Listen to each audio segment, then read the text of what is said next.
Palang araw po sa inyo lahat. Ang ibabagi ko po sa inyo ay ah, sana po ay mag-con po kayo, mag-support po ng profile page ko po, Iwagan ng Pangasinan po. Ang ibabagi ko po sa inyo ay orasyon pangwasak sa kapangyarihan ng mangkukulam po. Napakabisa po ito na pangwasak po, para hindi po kayo, kung halimbawa po nakulang po kayo, ay wasakin nyo agad ng kapangyarihan po. Usalin po samang po sa isipan po. At bago po ang lahat po ay konsagrahan nyo muna. Ito po yung pangkonsagra po.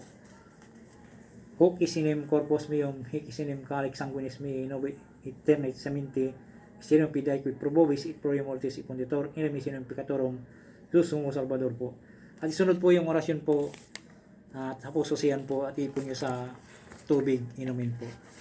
Pagkatapos yung mausal po yung konsagrasyon, isunod po yung orasyon po ng Iisak, iliigol, Christum, igosum, pactum, dominum nostrum, iigsak, iigmak, igosum, iuba, procultis, bulhom. Isang bis naman po.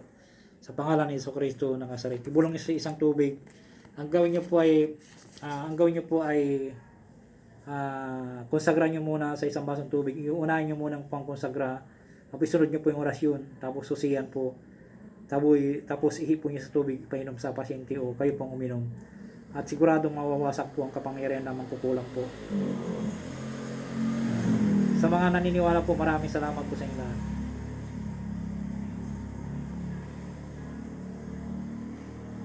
Nasa po.